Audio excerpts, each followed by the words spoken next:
Hey PlayStation Universe, thanks for tuning in for another one of our E3 2016 coverage videos. Will and I sat down with the folks at Ubisoft and Obsidian, right? They're still making South Park? To see some of South Park, The Fractured But Whole.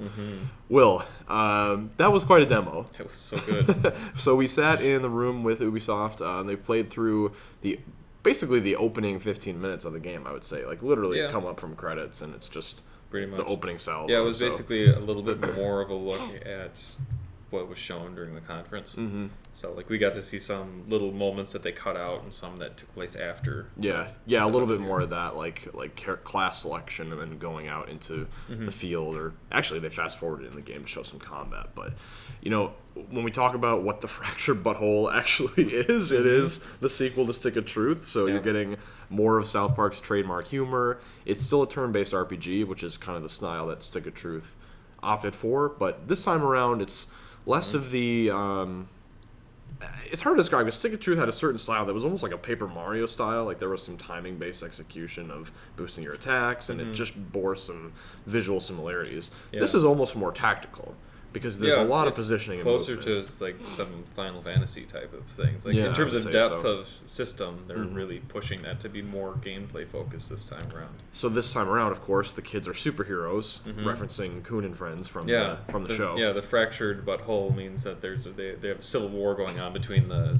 Freedom Pals and Coon and Friends. I think it's the got that two right. groups. Yeah, absolutely. Which leaves you, the new kid, obviously carrying over from the first game. Yeah.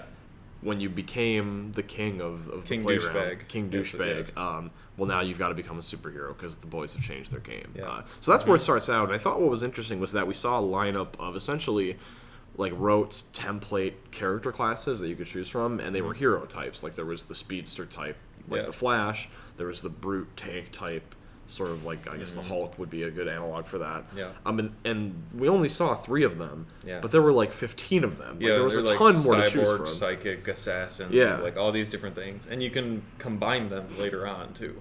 So really? The styles from multiple? Yeah, they said you could be like a psychic assassin or something like that. Like, these random things you can combine them through. That's even crazier because I thought already, just looking at the classes, this seems extremely replayable. And one of the things too to make it even better was, like, if you just wanted to play as one or two throughout the whole time, right when the after, like, the whole origin story that Cartman sets up for your character, as soon as it's done, he says that just come back to me if you want to try out another class. Yeah, so very open, very flexible. So you can just swap when you're in the middle of the game. What did you think of the tile movement system? Because I thought it was visually busy in the sense that it kind of takes away from the South Park visuals a bit, but it did seem like it was being used to, like, great effect to actually add some depth to combat. Right, yeah, no, it totally did that. And part of it was because of now that enemies, if you can knock enemies into other teammates and into other objects in the world, so there's more strategy that way and try to positioning and taking greater risks. Yes, definitely. And how the different classes have,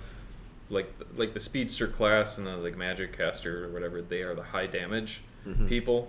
So that's kind of what they were saying, was, like, focus on the high damage dealers first and get them out of the way, and then you focus on the tanks and literally try to, like, physically isolate them, because the thing about the abilities in this game is that they have exactly defined ranges and styles, not unlike an MMO where you've got a column attack and an area of effect circle.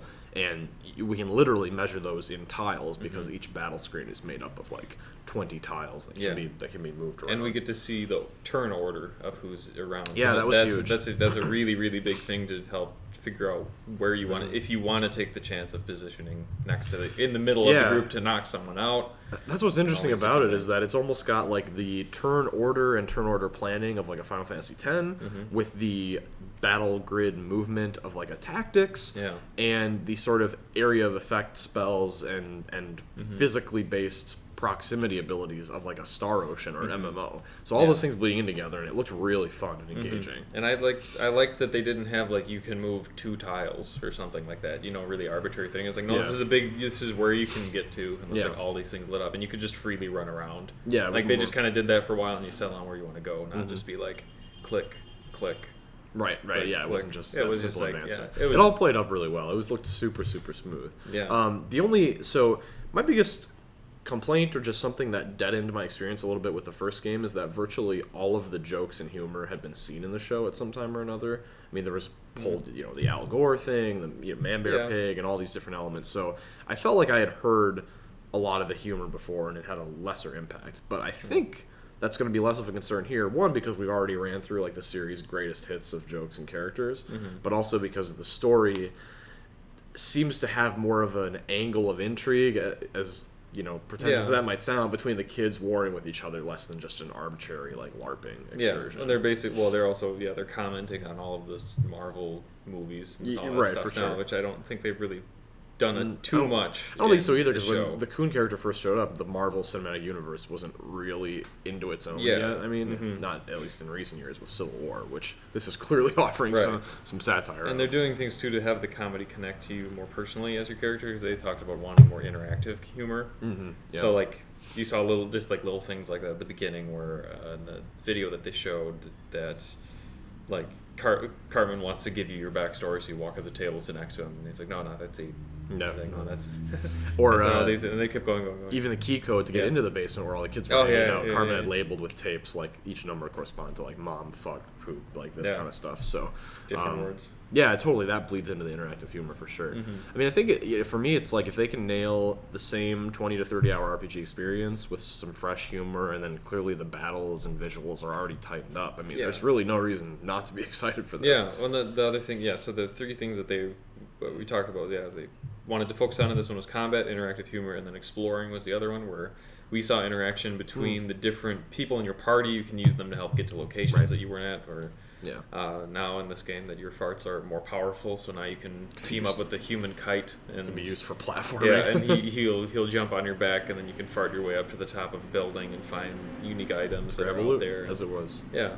So crafting recipes as well. That's a wrinkle over the previous game. Stuff. That's one thing I thought, is that there were so many funny items in the original game, things that were just cool useless tokens. Yeah, but ultimately useless, or you just converted them into scrap and sold it off. But here it's like you're finding recipes for items like a healing burrito that you can use in battle. Yeah. So it feeds. I mean, again, it's RPG tropes, but what really adds it flavor in life is the fact that it's bled very intelligently into the South Park universe. Yeah.